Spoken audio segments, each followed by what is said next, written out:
안녕하세요. 저는 6개월 전 홀어머니를 하늘나라에 보내드린 40대 중반의 아들입니다. 살아생전 제 뒷바라지 하시느라 고생이 많으셨던 어머니를 보내드리며 심적으로 너무 고통스러워 괴로워 눈물도 많이 흘렸지만 계실 때 잘하는 것이 제일이라는 생각이 드는 요즘입니다. 저에게 하루는 나이 드신 부모님께는 더 긴 시간이라는 것을 잊지 말아야겠더라고요. 그래서 앞으로 더 잘해보려고 합니다. 홀어머니는 벌써 돌아가셨는데 어떻게 더 잘할 거냐고 의문이 생기는 분들이 계실 겁니다. 네, 그러실 테지요. 그런데 제게는 엄마가 한 분 더 계시거든요. 이상한 말이지요. 제 이야기를 들어보시면 이해가 가실까요? 저는 어릴 적부터 몸이 참 약했습니다. 그런 저를 간호하시느라 어머니는 많은 밤을 새며 제 곁을 지키셨습니다. 아버지도 안 계신데 제가 몸이 아파 앓는 것을 보면 그렇게 안타까워하며 전전긍긍하셨어요. 그러다 제가 다 나아갈 때쯤엔 어머니가 병이 나시고는 했죠. 제가 굉장한 늦둥이라 어머니가 나이가 많으셨거든요. 저는 그런 어머니의 고생이 속상해 나중에는 아파도 아프다는 말도 못하기도 했습니다.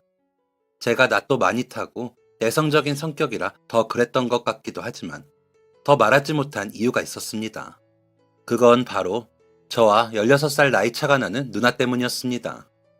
누나는 제가 어릴 때는 같이 살지 않고 나가 살았는데 제가 아프다는 말만 들으면 집으로 달려와 제가 괜찮은지 보곤 했거든요. 그러기만 했으면 다행인데 어머니가 누나가 와 저를 살피는 것을 싫어하시는 것처럼 화를 내시고 누나를 쫓아내기까지 하시면서 어머니와 누나가 다투는 일이 반복되다 보니까 그게 싫고 부담스럽더라고요. 그래서 아파도 아프다는 말도 못하고 어머니께 들키듯이 탈로가 날 때가 많아졌습니다. 그런 저에게 어머니는 이 녀석아, 아픈 걸 왜 숨겨? 그러다 정말 큰일 나면 어쩌려고? 라며 소리치시며 눈물을 흘리시기도 했는데 그래도 누나가 와서 큰 소리 나는 게 너무 싫었습니다. 제가 아픈 게 꼭 잘못하는 것만 같아서 죄의식이 생겼던 것 같습니다.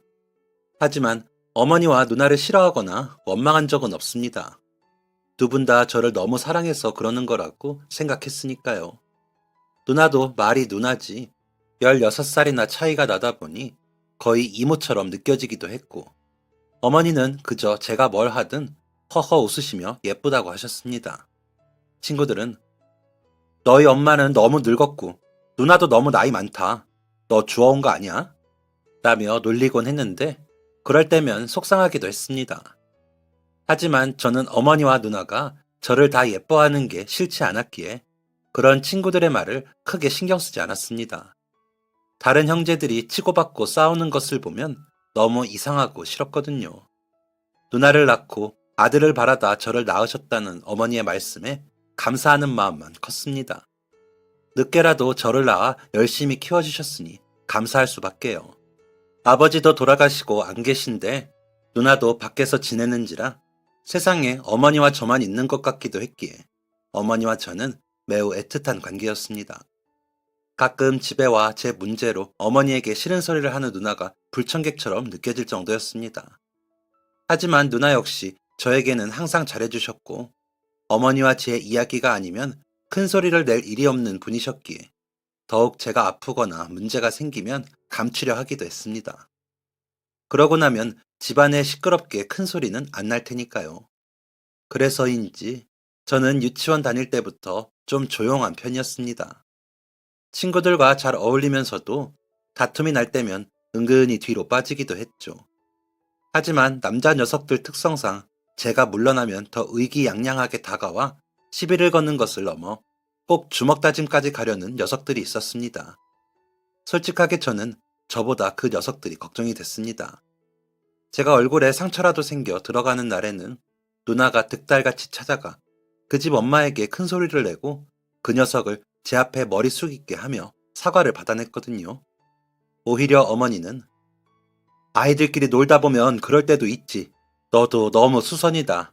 우리 범석이가 점잖으니 그 녀석들이 셈이 났나 보지. 유치원에 이야기를 하면 될 걸 굳이 따라가 동네 시끄럽게 할 게 뭐야? 라고 하셨지만 누나는 그런 놈들은 애초에 뿌리를 뽑아야 해. 어딜 감히 우리 범석이한테. 그런 놈들은 다시는 그런 짓 못하게 따끔하게 혼을 내야 해. 라며 흥분하여 씩씩거리고는 했습니다. 어머니는 그런 누나를 보며 쯧쯧 혀를 차시며 범석이가 너 성격 안 닮은 게 얼마나 다행이냐 라면서 한숨을 쉬셨습니다. 처음 누나가 밖에서 지내게 된 것도 제가 유치원에 가기 전 골목에서 노느라 친구들과 어울리다가 넘어져 팔꿈치와 얼굴을 긁힌 적이 있었는데 누나가 골목에 나와 누가 우리 범석이 넘어뜨렸어? 누구야? 누가 우리 범석이 몸에 상처를 냈어? 라며 고함을 치면서 난리를 부리는 통에 제가 엉엉 울면서 누나, 내가 놀다가 넘어진 거야. 왜 그래? 라고 소리를 친 게 계기가 된 것이었습니다. 친구들 보기도 창피하고 아주머니들이 쑥덕거리는 것도 싫었거든요. 뭐야? 엄마야? 누나야? 뭐가 넘어졌다고 저렇게 난리를 피워? 누가 때리기라도 했으면 난리 났겠네. 라며 하는 말을 들었거든요. 그 말에 저는 얼굴이 화끈거렸습니다.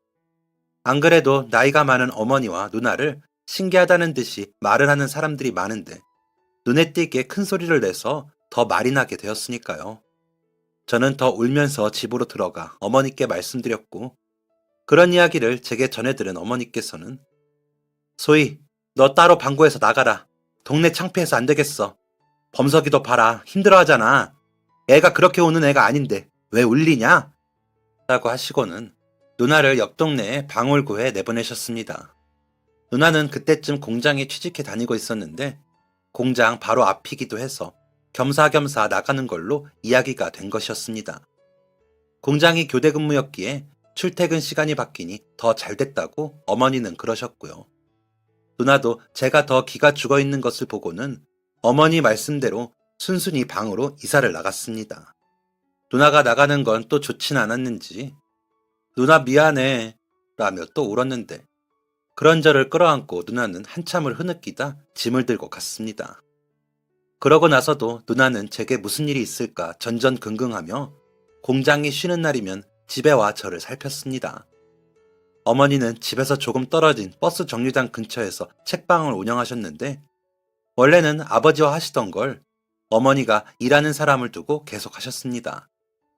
제가 태어나기 전에는 그 근처 동네에서 살다가 아버지가 돌아가셔서인지 집을 줄여 그 당시 저희가 살던 집으로 이사를 했고 누나는 동네에 아는 사람이 별로 없어 주변을 더 경계를 하고는 했습니다.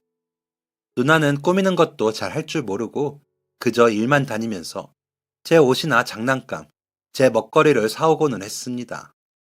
그런 누나를 보며 어머니는 우리 범석이는 내가 알아서 할 테니까 너나 좀 꾸미고 옷도 좀 사고 화장도 좀 하고 그래라. 아직 젊은 게 그게 뭐냐? 꼭 애엄마처럼 하고 다니면서 라며 핀잔을 주고는 하셨습니다. 어머니가 그런 말씀을 하시면 누나는 제게 옷을 대보고 장난감을 가지고 놀게 하고는 그 모습을 뿌듯한 얼굴로 보며 난 우리 범석이만 좋으면 돼요. 내가 뭐 어디 갈 데가 있어야지. 애엄마처럼 보라지. 안 귀찮고 좋아. 라며 속도 없어 보이게 웃고는 했습니다.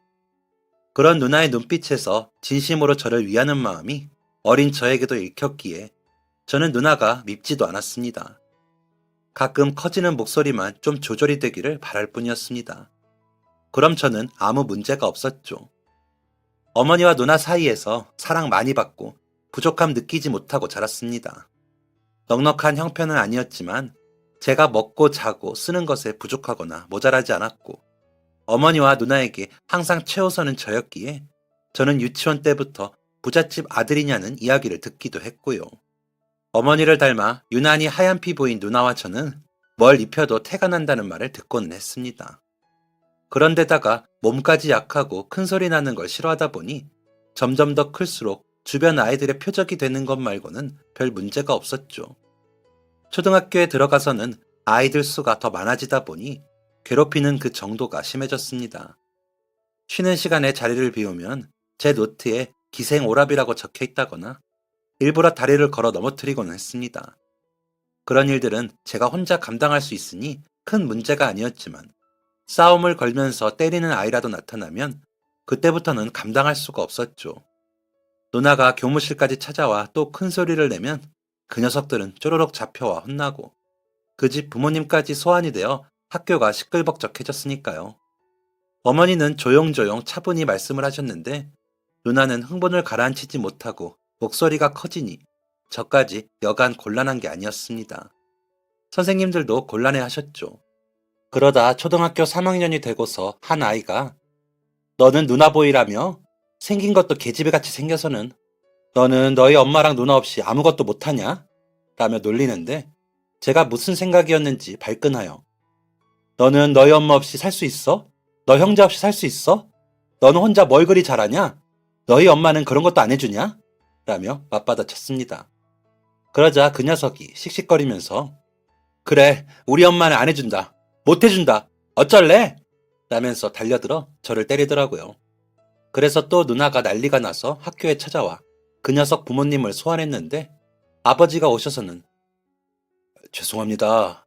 아이 엄마가 작년에 병으로 떠나고 아이가 괜히 부러워서 그랬나 봅니다. 다시는 못 그러게 주의를 주겠습니다. 라며 머리를 조아리시더라고요.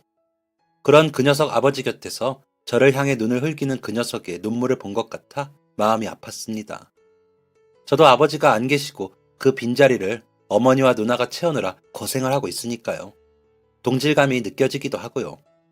그래서 측은한 마음으로 그 녀석과 그 녀석의 아버지를 보고 있는데 누나가 또 목소리를 높이며 그럼 그래도 돼요? 아들 교육 똑바로 시키세요. 라면서 인상을 쓰고 화를 내는 모습을 보니 속상했습니다. 그래서 생각했습니다. 누나가 학교에 와서 더 이상 큰 소리를 내지 못하게 할 수 있는 방법이 무엇이 있을까 하고요. 그러던 중에 같이 학교에 오고 가는 친구들에게 제 고민을 털어놓았더니 한 친구가 그럼 너가 좀 강해져서 맞지 않는 게 어때? 너도 맞고만 살 수 없잖아. 너가 안 맞으면 누나도 안 오겠지. 라고 하더군요. 그래서 안 맞을 수 있는 방법이 뭐가 있을까 싶다가 운동을 배워보자 싶더라고요. 그때 마침 제가 살던 골목에 유도 도장이 있어 어머니께 엄마, 나 유도장에 보내줘요.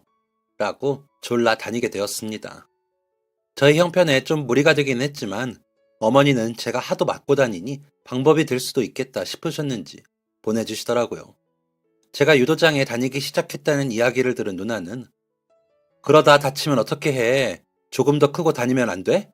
라며 걱정을 했지만 저는 그런 누나를 보며 더 포기하지 않았습니다. 그런데다가 제가 제법 운동신경이 있었는지 제법 잘 따라해 관장님도 놀라시며 범석이 나중에 선수할래? 라고 물으실 정도였기에 재미를 붙여 열심히 했습니다. 제가 유도를 배운다고 소문이 나자 처음엔 비웃으며 계속 시비를 걸던 녀석들이 제가 겉으로 보기에도 점점 탄탄해지는 게 느껴졌는지 더 이상 시비를 걸지 않더군요. 그런 변화를 느끼다 보니 저의 유도 사랑은 점점 더 짙어졌습니다. 누나는 영양제에 보약을 해다 나르며 혹시나 제가 다치지는 않을지 이리저리 살펴보며 아프면 하지 마, 알았지? 꼭이야? 라고 하면서 제 걱정을 했습니다.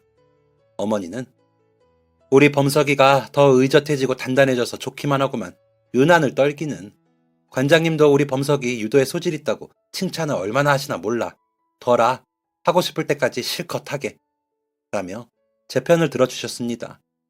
그런 어머니께 누나는 엄마 그거 다 못 그만두게 하려고 입에 발린 상술이야. 그러다 다치기만 해봐 라며 못마땅해 하긴 했지만요. 그럼 어머니는 야 우리 범석이는 다 알아서 잘하니까 너나 잘해. 범석이한테 매달리지 말고 너나 좋은 사람 만나서 시집이나 가라. 이제 너 나이 26살인데 언제 갈래? 라며 누나를 타박하셨습니다. 그러면 누나는 저를 꼭 끌어안으며 나는 시집 안 가고 우리 범석이랑 살 거야. 누나가 돈 열심히 모으고 있어. 누나가 더 넓은 집으로 이사 가면 범석이랑 누나랑 같이 살자. 알았지? 라고 했습니다. 그런 말을 누나가 할 때면 어머니는 불같이 화를 내시며 범석이가 왜 너랑 살아? 범석이는 내가 책임져. 너는 너나 잘 살아. 라고는 저를 누나에게서 떼어놓으셨습니다. 그렇게 누나의 품에서 떨어져 나온 제가 누나를 보면 누나는 굉장히 슬픈 눈으로 저를 바라보고 있는 게 느껴졌습니다. 저야 어머니와 지내는 게 더 좋았지만 누나의 그 슬픈 눈은 제 가슴에 박혀 누나에게 모질게 할 수 없게 만들었습니다. 그렇게 저는 유도를 열심히 하며 괴롭힘을 받는 일이 없는 아이로 자랐습니다. 초등학교 5학년쯤 됐을 때는 지역 대회에 나가 동메달을 따기도 했습니다. 그때도 누나가 너무 큰 소리로 응원을 하는 바람에 좀 창피했지만 그 덕분인지 상대 선수가 빈틈을 보여 이길 수 있기도 했습니다. 점점 자랄수록 집안의 유일한 남자라는 생각에 더 강해져야겠다고 결심이 서더군요. 그 결심을 하게 된 계기가 있었는데 제가 중학교에 입학을 하고 얼마 뒤 누나는 다시 집으로 돌아왔습니다. 누나가 자취를 하던 집 근처에서 여자가 혼자 살다가 나쁜 일을 당하고 돈까지 뺏기는 일이 일어나자 어머니가 누나 짐을 싸 데리고 들어오게 된 것이었죠. 그러면서도 어머니는 그러게 진작 좋은 자리에 선봐서 시집가라니까 왜 번거롭게 이렇게 왔다 갔다 해. 한 번만 하면 될걸. 라며 탄탁해하지 않으셨습니다. 하지만 누나는 내가 무슨 시집을 가. 에휴, 이제야 겨우 들어왔네. 좋다. 라며 웃었습니다. 그런 누나를 보며 왜 저렇게 시집가기가 싫을까 궁금했습니다. 그때 누나 나이가 30이니 지금에야 상관없지만 어머니는 노처녀라고 엄청 성하셨거든요. 다 큰 딸내미 반찬 해다 나르는 것도 지친다. 라며 누나에게 시집가라고 그러셨는데 덜컥 집에 다시 돌아온 누나가 굉장히 못마땅하신 듯이 눈만 마주치면 누가 소개를 한다는데 라면서 누나에게 선을 보라고 하셨습니다. 사실 누나는 수시로 드나들며 누나 방의 짐도 거의 그대로고 그렇게 오래 자취를 했는데도 늘린 짐이 없어 거의 옷이랑 이불, 베개만 가지고 돌아왔었거든요. 그런데도 어머니는 짐이 늘어 그런가? 집이 답답하고 좁아. 얼른 치울 사람 치워야지. 하면서 누나 들으라는 듯 혼잣말을 하셨습니다. 그럴 때는 시집을 안 가는 누나도 이상하다 했지만 또 그렇게까지 누나에게 시집가라는 어머니의 이야기도 이해가 가지 않았습니다. 그저 어머니와 누나는 잘 맞지 않는 사람이라고 생각해 혼자 고개를 절레절레 하곤 했습니다. 유도를 몇 년 동안 하면서 몸도 부쩍 자라 키도 크고 덩치도 좋아진 저를 학교에서 건드리는 아이들은 없었습니다. 그러면서 저도 조금은 더 독립적으로 생각을 하게 되더라고요. 그래서 그런지 어머니와 누나의 다툼에 크게 신경을 쓰지 않았습니다. 누나는 제가 사춘기에 들어서는 게 보였는지 시시콜콜하게 전처럼 따져 묻고 몸을 살피고 하진 않았지만 다른 종류의 잔소리를 하고는 했습니다. 제가 대답하는 자세가 좀 삐딱해 보이면 어머니보다도 먼저 나서서 혼을 냈고 어머니가 그런 저를 감싸시면 엄마가 그렇게 편을 드니까 애 버릇이 나빠져. 아무리 오냐오냐 키웠어도 그렇지. 저 좀 컸다고 어디 버릇없이 굴고 있어. 똑바로 해. 라면서 목소리를 높이고는 했습니다. 그러면 어머니는 야, 너는 엄마한테 그렇게 말하면서 범석이한테 그러는 거 웃기지 않냐? 라며 누나를 비웃듯 말씀하시곤 하셨는데 저는 그런 어머니의 말에 웃고는 했습니다. 그런 저와 어머니를 보며 누나는 참나 하며 인상을 썼다가 이내 같이 웃고요. 그렇게 유난스러운 누나를 피해 저는 조금 더 행동에 조심하며 고등학교까지 졸업을 했습니다. 꾸준히 운동을 했기에 고3에는 입시체육을 하며 저는 체육교육학과나 유도학과에 진학하기를 꿈꿨습니다. 성적은 어느 정도 유지를 하고 있었기에 내심 자신이 있기도 했고요. 하지만 저는 입시에 성공하지 못했고 제가 다니던 유도장에 사범으로 일을 하며 재수를 하게 되었습니다. 그때가 아마 제가 제일 기가 죽어 집에서도 말을 잘 하지 않을 때였을 겁니다. 첫 수능을 보고 면접을 보러 다닐 때도 누나가 일까지 쉬며 도왔는데 입시에 실패한 저는 어머니와 누나를 볼 면목이 없더라고요. 제가 인생의 패배자가 된 것 같고 운동을 그만두고 다른 일을 해야 할 수도 있겠다는 두려운 마음도 생겼습니다. 그냥 하향 지원을 해서 재수를 하지 말고 학교에 갔어야 하나 하는 생각도 들기도 했고요. 그런 제가 신경이 쓰이셨는지 어머니는 괜찮아. 1년 정도 좀 쉬어가면 어때? 늦은 만큼 빠를 때도 있지. 잘 될 거야. 걱정 마. 라며 위로하셨습니다. 하지만 누나는 그저 별말 없이 지나가더라고요. 괜히 제가 지레 겁을 먹고 누나가 저에게 싫은 소리 할까봐 피하기도 했지만 너무 별말이 없어 더 두렵기까지 했습니다. 하지만 끝끝내 누나는 별 말이 없었고 저는 매일을 노심초사하며 아침에 학원과 공부를 하고 오후에는 유도장을 나갔습니다. 제가 다니던 재수학원에는 예체능반이 따로 있어 다른 반들보다 일찍 마쳐줘 학원을 마치면 오후 시간은 여유가 있었거든요. 그러다 여름방학이 될 때쯤 연락을 해온 친구들과 어울려 대학가에 가 소주를 생전 처음 마시고 집에 들어갔습니다. 약간 치기가 올라 휘청휘청 하면서도 중심을 잃지 않으려고 애를 쓰며 겨우 집에 들어가 물을 한 잔 마시고 돌아섰는데 누나가 있더군요. 깜짝 놀라 아이 깜짝이야. 왜 기척도 없이 거기 서 있어? 놀랐잖아. 라며 속삭이듯 말을 했는데 눈앞이 번쩍했습니다. 깜짝 놀라 얼얼한 볼을 감싸고 누나를 봤는데 누나는 씩씩거리며 저를 노려보고 서 있었습니다. 술김이었는지 그동안 눈치 본 서러운 마음이었는지 뭐야 왜 때려? 라며 저도 모르게 큰 소리가 입 밖으로 나가더군요. 그러자 누나는 야 이 자식아 너가 지금 술이나 마시고 돌아다닐 때야? 대학 못 갔다고 눈치 보는 게 안쓰러워서 아무 말 안 했더니 아주 살판났지? 어디 술 냄새를 풍기고 들어와? 라며 매섭게 말을 하더라고요. 그런 누나에게 다른 친구들은 벌써 다 마시고 다녀. 그리고 재수하는 게 죄야? 엄마도 별말 안 하시는데 누나가 뭔데 그래? 누나가 내 엄마야? 옛날부터 누나가 더 설치는 바람에 내가 얼마나 힘들었는데 내가 아직도 어린애야? 왜 이래? 라며 지지 않고 소리를 쳤습니다.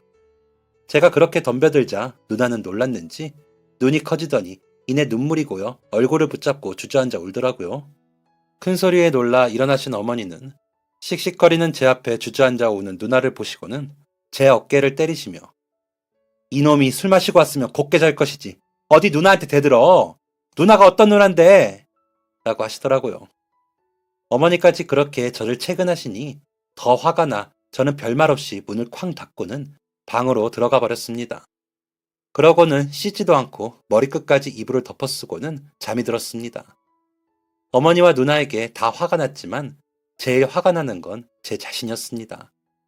제가 대학에 떡 붙었다면 이런 일이 있었을까 싶고 또 대학에 갔어도 누나는 저랬을 것 같아 어릴 적부터 모아온 분노가 머릿속을 어지럽히는 것 같았습니다. 창피한 적은 있었어도 한 번도 누나를 밉다고 생각한 적이 없었고 그러지 말았으면 한 적은 있었지만 원망은 안 했는데 그날 밤에는 가슴속에서 분노가 뿜어져 나오는 게 느껴졌습니다. 그렇게 이리 뒤척거리고 저리 뒤척거리다 잠이 들었다 일어나니 머리가 깨질 듯이 아팠습니다. 속도 메스꺼리고 씻고 자지 않아 몸에서 온갖 이상한 냄새가 나는 것 같아 골치가 아프더라고요. 문 밖에서는 어머니가 끓이시는 국 냄새가 나서 문을 열고 나가보니 어머니께서 얼른 앉아 속부터 풀어 라며 얼큰하게 끓인 콩나물국을 떠 식탁에 놔주셨습니다. 허겁지겁 앉아 국물을 들이키고 나니 속이 풀리는 게 살 것 같더라고요. 그렇게 국을 2번이나 더 먹고는 집안을 둘러보니 일요일인데도 누나가 보이지 않더라고요.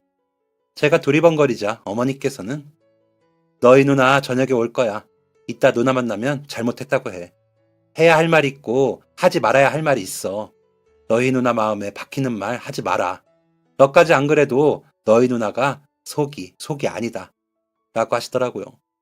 그래서 별말 없이 고개를 끄덕이고는 욕실로 가 씻고 나와 다시 잠을 청했습니다. 그날은 그냥 그렇게 보내고 싶었습니다. 하루쯤은 그래 보고 싶었달까요? 그렇게 누워 빈둥거리는데 몸이 무겁고 머리가 지끈거려 더운 날씨에 짜증이 나더라고요. 선풍기를 틀었는데도 열이 올라 몇 번을 일어나 찬물을 끼얹고 났더니 오후 늦은 시간이 돼서야 정신이 들었습니다. 그러면서 제 행동이 부끄러워지고 어젯밤 저를 그렇게 괴롭히던 분노들이 창피하게 다가오더군요. 술이라는 물질이 굉장히 왜곡을 하게 한다는 생각이 들 정도로 숨고 싶어지더라고요. 그렇게 부끄러움을 느끼고 있는데 누나가 들어오는 소리가 들렸습니다. 어머니가 누나를 반기시며 어땠어? 사람은 좋더만. 애도 없이 얼마 살지도 못하고 이혼했다더라. 여자가 너무 돈만 밝혔다던데? 라고 하시는 소리가 들렸지만 누나의 대답은 들리지 않았습니다. 저는 괜한 민망함에 잠자는 척 내다보지 않고 눈을 감고 있었습니다. 그러다 살짝 잠이 들었는데 누가 제 얼굴을 쓰다듬는 느낌이 나더군요. 로션 냄새가 누나인 것 같아 눈을 뜨지 않고 계속 자는 채를 했습니다. 그런 저를 누나는 한참이나 이마와 뺨, 어깨, 손을 쓰다듬더니 눈물을 훔치는 소리가 들리더군요. 마음이 아팠습니다. 아버지가 안 계신 자리를 대신해 시집도 안 가고 저를 어머니와 함께 키운 누나의 마음을 아프게 한 제가 너무 죄스러웠습니다. 번쩍 눈을 뜨고 누나에게 미안하다고 하고 싶기도 했지만 쑥스러운 마음이 더 컸기에 저는 계속 자는 척을 했습니다. 누나는 그렇게 한참을 훌쩍이다 제 방에서 나갔습니다. 그제라도 일어나 누나에게 미안하다고 했어야 했지만 저는 그러지 못했습니다. 그러고는 시간은 지났고 저는 입시에 매진했습니다. 누나는 그 후로 저에게 전처럼 말을 걸지도 잔소리도 하지 않았습니다. 그러다 보니 서로 할 말이 없어지더군요. 하지만 여전히 제가 필요할 때 저를 도왔고 역시나 저의 입시를 돕기 위해 함께 했습니다. 하지만 일상적인 이야기만 할 뿐 저에게 더 묻거나 지나친 염려를 표내지 않았습니다. 그렇게 저는 대학에 입학할 수 있었고 제법 이름이 있는 수도권 대학에 체육학과에 진학을 했습니다. 저녁에 하던 유도장 사범일은 용돈벌이 삼아 계속 하기로 했습니다. 누나는 제가 입학을 하고 학교에 다니기 시작한 3월을 지나 5월에 한 남자와 결혼을 했습니다. 매형은 한 번 결혼을 했던 사람이었는데 회사도 좋은 회사이고 사람도 좋아 보였습니다.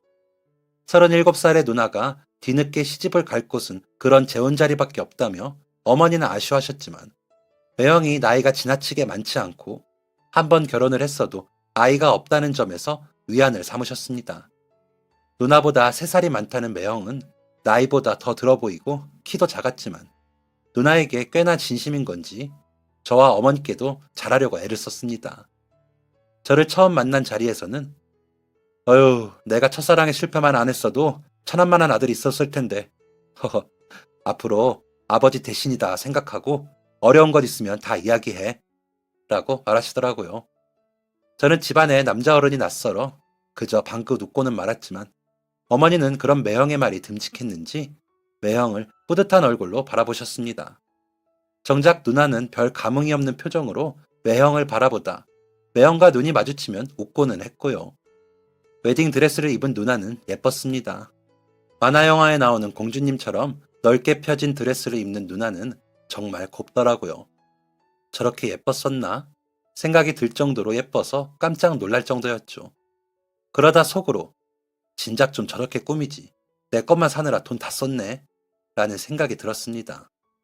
그러고 났더니 마음 한편이 아프면서 눈물이 나더라고요.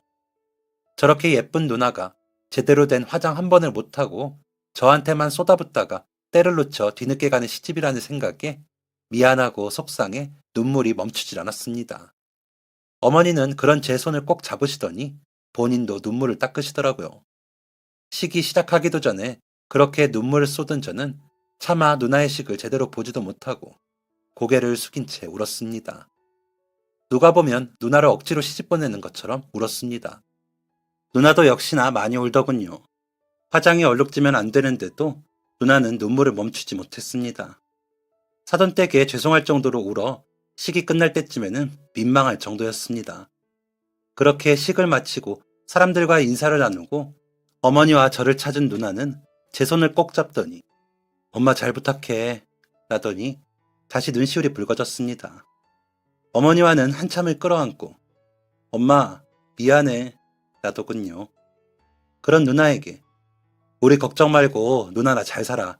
매형한테 성격 부리지 말고 라며 농담 반 진담 반인 말을 하면서 웃었더니 누나는 그제야 매형과 차를 타고 신혼여행지로 떠났습니다.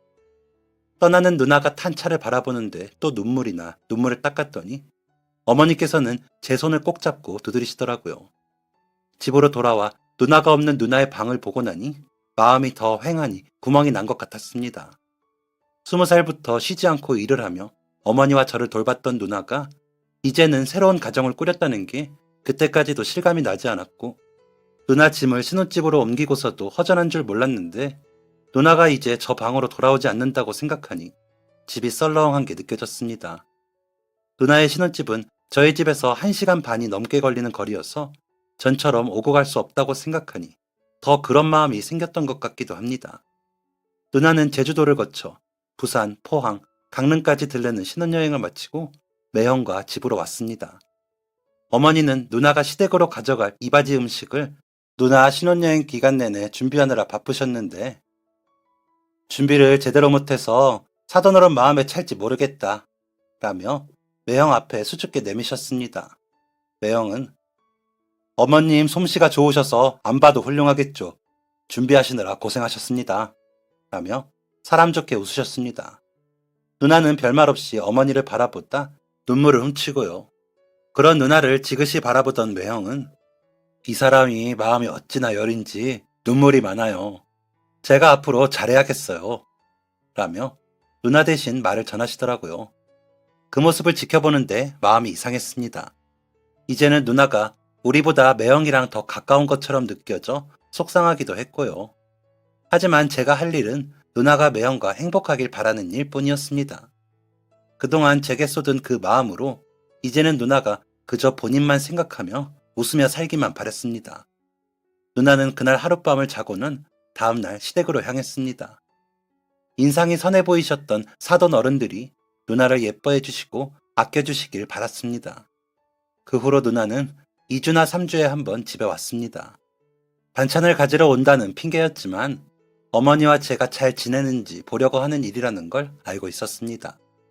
매형은 반찬값이라며 어머니께 용돈을 제법 내밀었습니다. 어머니는 그런 매형에게 미안해 하시면서 그 돈을 차마 쓰시지도 못하셨습니다. 그러다 제가 2학년을 마치고 군대에 가게 되었고 어머니가 혼자 지내시게 되었지만 누나와 매형이 더 자주 드나든다는 이야기를 들으니 든든하기도 했습니다.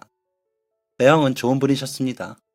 저와 어머니를 정말 가족처럼 대해주셨고 누나를 진심으로 사랑하고 아끼는 게 보였습니다. 누나의 시댁 어른들도 누나를 굉장히 아껴주신다면서 누나는 웃으며 전하곤 했습니다. 왜 매형이 이혼을 했는지 궁금할 정도였습니다. 더 빨리 누나와 만났으면 좋았을걸 이라는 생각이 들 정도였으니까요. 그러다 제가 상병을 달았을 때쯤 누나의 임신 소식이 들렸습니다. 늦은 임신이기에 뱃속의 아이나 누나를 위해 절대 안정이 필요하다고 하더라고요.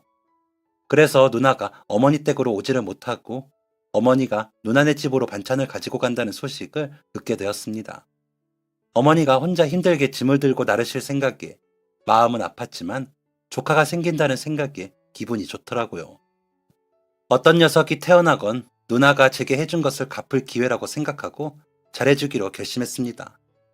다행히도 누나와 아이는 건강했고 제가 제대를 하기 전 아이는 태어났습니다. 그 무렵 소식이 궁금해 매일 집에 전화를 했는데 전날 밤늦게 진통이와 새벽에 아이를 낳았다는 소식을 듣고 공중전화 부스에서 울었습니다. 조카는 건강한 남자아이였습니다. 매형이 나이가 많으시니 제가 더 적극적으로 놀아줘야겠다는 생각을 하며 매일 잠이 들었습니다. 얼른 휴가를 나가 조카를 만날 날을 손으로 꼽으며 기다렸습니다. 아이 내복을 사서 몸조리를 하러 집에 와 있는 누나를 만나는 순간 또 주책 없게 눈물을 흘리고는 쑥스러워 괜히 에휴 눈에 티끌이 들어갔어 라며 웃었지만 누나는 저를 보고는 흘리더니 봐 예쁘지? 꼭 너 어릴 때 같아 라면서 아이를 보여줬습니다. 생각했던 것보다 더 작은 아이를 차마 안아보지도 못하고 내려다보며 치, 얘가 왜 나를 닮아? 닮아도 누나나 매형 닮지. 매형은 좋아하시지? 라며 웃었더니 누나는 그런 제 어깨를 쓰다듬으며 고개를 끄덕였습니다.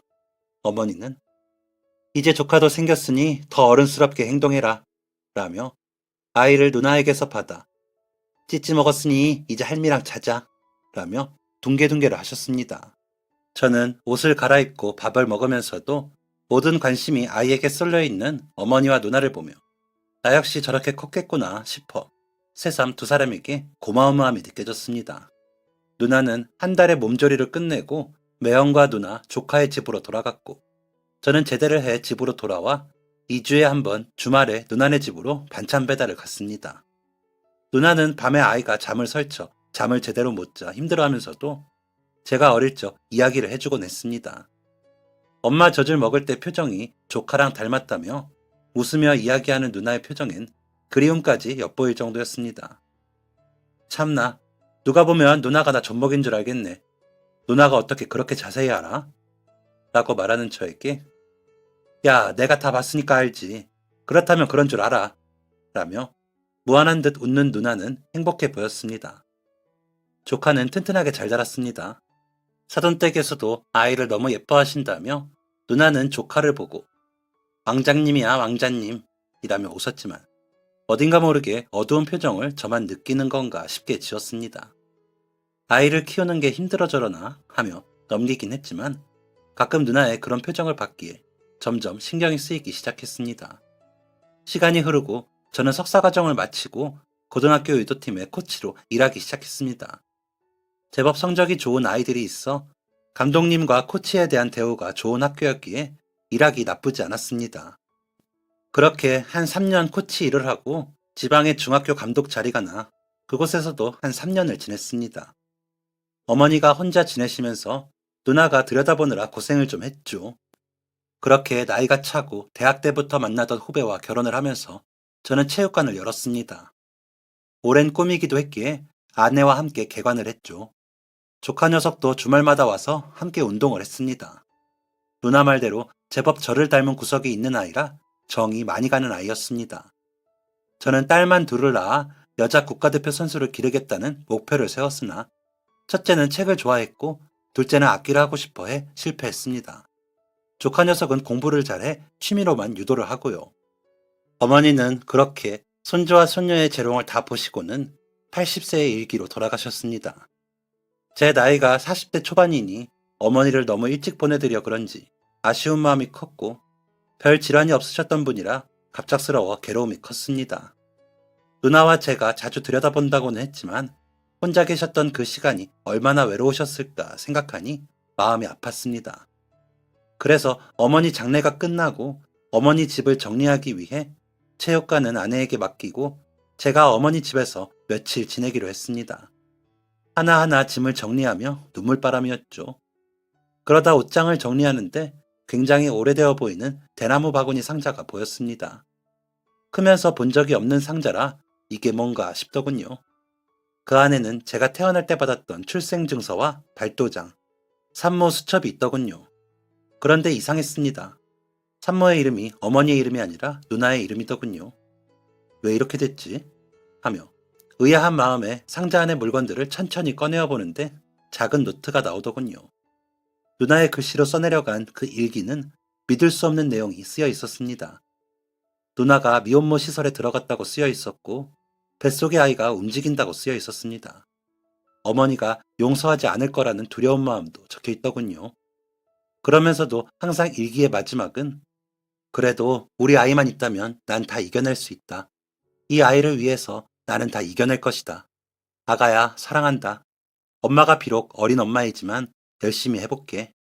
라고 쓰여 있었습니다. 그 일기는 배가 너무 불러 숨이 차다는 이야기와 애정일이 다가와 겁이 난다는 내용을 끝으로 더 이상 쓰이지 않았습니다. 그리고 더 밑에는 중학생 정도로 보이는 누나가 아기를 안고 젖을 먹이며 웃는 사진이 있었습니다. 이게 무슨 상황인지 도대체 모르겠더군요. 그 안에 있던 아기 이불, 베넷저고리, 손싸개, 발싸개가 다 제 것인 것 같은데 아이 엄마가 어머니가 아닌 것 같아 혼란스러웠습니다. 한참을 멍하니 있다 누나에게 전화를 했습니다. 누나, 내가 뭘 좀 찾았는데 누나 혜진이랑 매형 없이 좀 와줄 수 있어? 라고 묻는 제게 무슨 일인지 묻지도 않고 누나는 갈게, 조금만 기다려 라며 전화를 끊었습니다. 누나가 집으로 올 때까지 아무것도 못하고 기다렸습니다. 누나는 문을 열고 천천히 들어오며 저와 제 앞에 놓인 상자를 보더군요. 제가 묻기도 전에 범서가 언젠가는 말해야지 했는데 너무 늦었다 라면서 눈물을 흘렸습니다. 그러면서 저에게 누나가 전한 말은 너무 충격적이었습니다. 누나는 고등학교 1학년 겨울방학에 아이를 낳았답니다.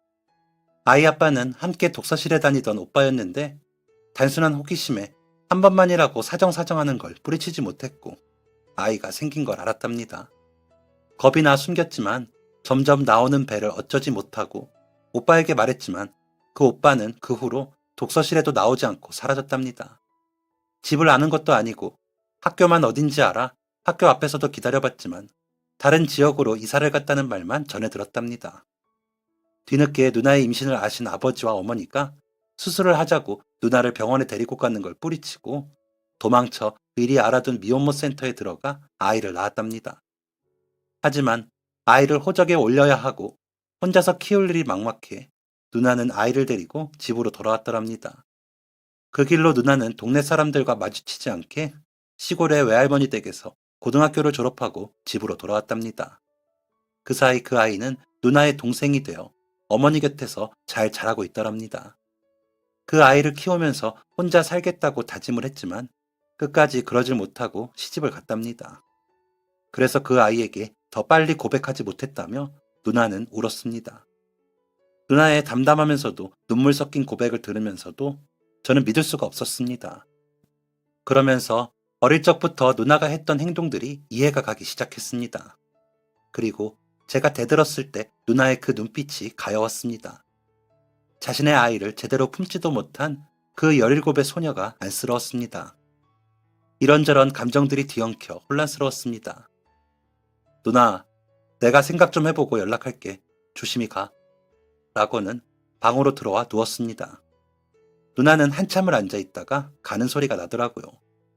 그렇게 나머지 짐을 정리하며 저는 어머니를 보내는 슬픔과 나를 낳았다는 누나에 대한 생각으로 혼돈스러운 날들을 보냈습니다.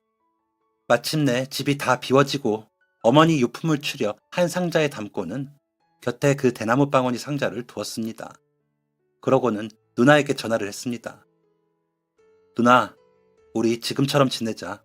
이제 와서 달라질 게 뭐 있겠어. 대신 내가 더 잘할게. 다른 사람들한테는 말하지 말자. 그게 어머니가 원하시는 걸 거야. 어머니는 누나의 삶도 중요하실 테니까. 49세 때 봐. 라고는 누나의 대답도 듣지 않고 전화를 끊었습니다. 그리고 짐들은 집으로 가져가 팬트리 가장 높은 곳에 올려두었습니다. 그렇게 6개월이 지나고 나니 생각이 좀 더 명확해지고 조금씩 받아들일 수 있게 된 것 같습니다. 그래서 누나가 자주 듣는 이 채널에 이렇게 사연을 보내봅니다. 누나, 나 범석이. 누나는 항상 나에게 제2의 엄마였어. 그래서 고마웠어. 날 포기하지 않고 세상에 나아줘서 고마워. 이제는 좀 더 편하게 잘 지내자. 그리고 누나 곁에 매형이랑 조카가 있어서 정말 다행이야. 다시는 외롭게 혼자 고생하지 마. 알았지? 조만간 내 생일에 우리 둘이 술이나 한잔 하자. 라고 꼭 전해주세요. 우리 울보 누나 또 울겠네요. 앞으로 제가 더 잘하며 살겠습니다. 그러니 이렇게라도 저희가 행복하기를 기원해 주시면 감사하겠습니다. 지금까지 사연 들어주셔서 감사합니다. 사연이 재밌으셨다면 구독과 좋아요를 눌러주세요. 감사합니다. 안녕히 계세요.